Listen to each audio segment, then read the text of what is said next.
שלום לכם. את יצחק פגשתי בפעם הראשונה בהרצאה לפני 2 ומאז אני פוגש אותו כמעט בכל הרצאה באזור שלו. בשבוע שעבר, כשההרצאה הסתיימה, הוא ניגש אליי וביקש לשאול שאלה.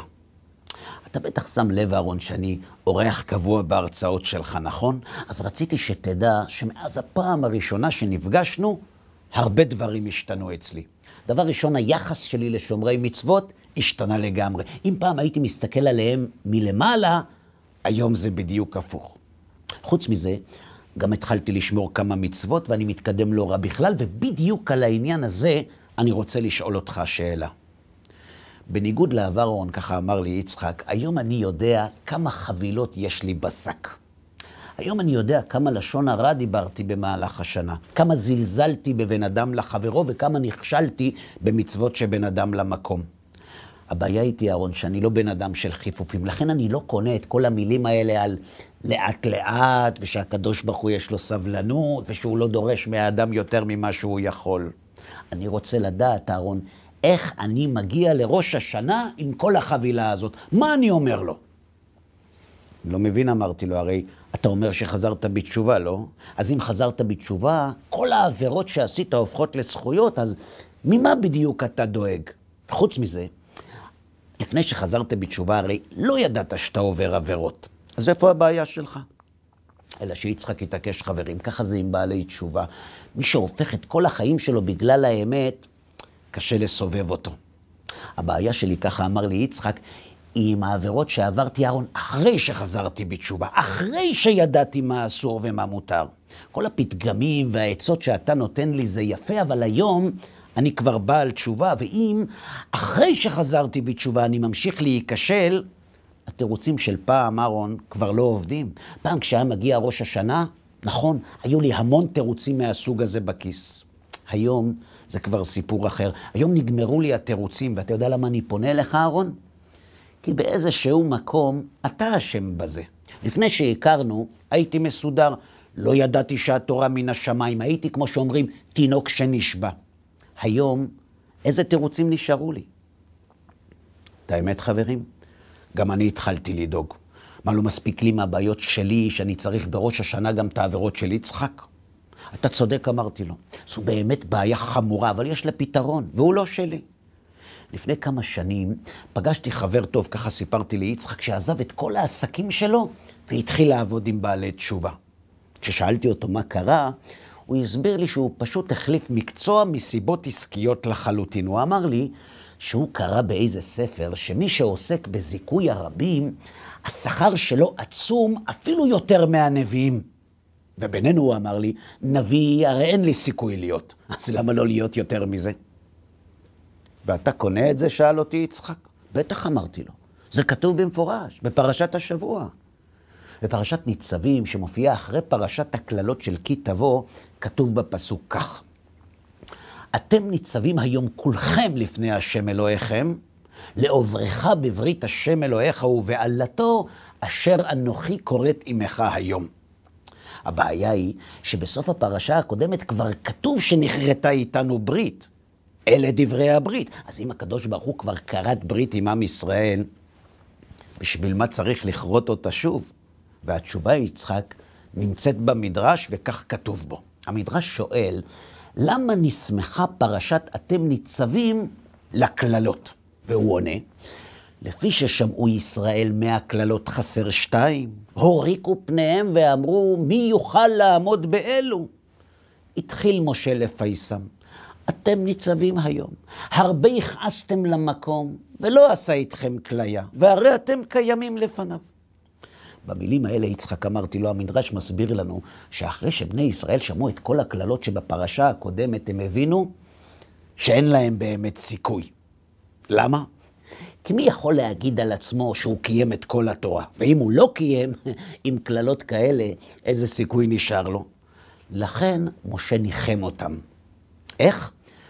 הוא אמר להם שהם ההוכחה שלמרות שהם חטאו במדבר כל כך הרבה פעמים, הקדוש ברוך הוא לא קילה אותם. אז הם לא צריכים לדאוג. אלא יצחק, שבדיוק כאן עולה שאלה חדשה. אם משה צודק וזה נכון, אז בשביל מה צריך את כל הכללות בפרשה הקודמת? אתה יודע מה התשובה, יצחק? אתה ואני.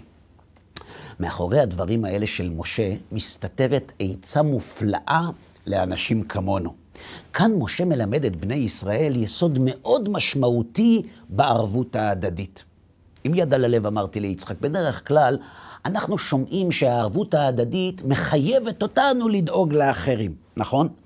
כאן זה משהו אחר. כאן משה מלמד את ההפך הגמור. כאן הוא מלמד אותנו למה כדאי לנו לרוץ אחרי הערבות הזאת. למה היא זכות בשבילנו ולא חובה. וככה הוא מסביר להם. הברית של פרשת הכללות, אומר משה לעם ישראל, היא ברית עם כל יחיד ויחיד, לכן גם הכללות נאמרו בלשון יחיד. לעומת זאת, הברית של פרשת ניצבים היא ברית עם כל עם ישראל, עם הציבור, עם הכלל. למה? בדיוק בגלל השאלה שלך, יצחק. בפרשת השבוע, משה רבנו מלמד את בני ישראל שההנהגה של הקדוש ברוך הוא עם היחיד שונה לגמרי מההנהגה שלו עם הציבור.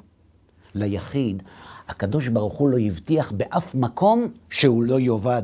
ולכן יש את כל הכללות בפרשה הקודמת. אבל לכלל ישראל, ובעוד איך הבטיח שהוא לא ייעלם. לעולם לא ייעלם. שאלת את עצמך, למה? פשוט מאוד, יצחק. כשהיחיד חוטא, הוא גם משלם מיד, וגם המחיר בלי הנחות. לעומת זאת, בגלל שלעם ישראל הקדוש ברוך הוא הבטיח שהוא לא יאבד, על הכלל הקדוש ברוך הוא משגיח בצורה אחרת. שלא תבין לא נכון, יצחק, גם את הכלל הוא מעניש, אבל לכלל יש הבטחה שהוא לא יאבד. לכן, כל מי שרוצה לזכות להנהגה שבה הקדוש ברוך הוא מנהיג את כלל ישראל, הוא צריך לדאוג לעם ישראל. וכשהוא דואג לעם ישראל, הקדוש ברוך הוא לא דן אותו כאדם פרטי, אלא כמישהו שכלל ישראל צריך לו. לכן הוא דן את היחיד הזה בהנהגת הכלל. הבנת, יצחק? כשבני ישראל נבהלו מהכללות וטענו למשה שאין להם סיכוי, הוא קראת איתם את ברית הכלל. למה? כדי שידעו שגם אם הם נכשלו כאנשים פרטיים, יש להם תקנה. הערבות ההדדית. בפסוקים האלה יצחק משה לימד את בני ישראל שהערבות היא לא רק חובה, היא בעיקר זכות, ושרק בגללה יש להם כיחידים סיכוי לשרוד למרות כל הכישלונות הפרטיים שלהם. משה מגלה להם שאם הם ידאגו לאחים שלהם, אם הם ידאגו לכלל ישראל, אתם ניצבים היום כולכם לפני השם אלוהיכם. הזכות של הכלל תשוחח עליכם ולא תחשבו עוד כאנשים פרטיים. ותזכו להיחשב כמו עם ישראל כולו. למה? כי כלל ישראל זקוק לכם. ולכלל יש הרי הבטחה שלמרות הכל הוא לא ייעלם, לכן גם אתם לא תיעלמו. עכשיו יצחק, אתה מבין למה החבר שלי טען שהוא החליף עסק בעסק יותר משתלם? להתעסק עם עם ישראל, יצחק, זה עסק לכל דבר, זה עניין של רווח והפסד, וזו בדיוק התשובה לשאלה שלך. אתה צודק לגמרי, כמו שאמרתי לך, כי יחידים באמת אין לנו סיכוי לזכות בדין, בטח אחרי שאנחנו יודעים את האמת. אבל הפטנט של הערבות, יצחק, נוצר בדיוק בשבילנו. לכן אם אתה מודאג מראש השנה, יש לך פתרון פשוט. תתחיל לדאוג לעם ישראל. ואם תעשה את זה, תרוויח שני דברים. דבר ראשון, תפסיק לדאוג. למה? כי אי אפשר לדאוג, יצחק, בבת אחת על שני דברים, ובגלל שתהיה עסוק בלדאוג לעם ישראל, תשכח לדאוג לעצמך. ודבר שני, אם תדאג לעם ישראל, תזכה שבזכות עם ישראל, שאתה כל כך דואג לו, ידונו אותך בשמיים כחלק מעם ישראל, וזה שדרוג מדהים.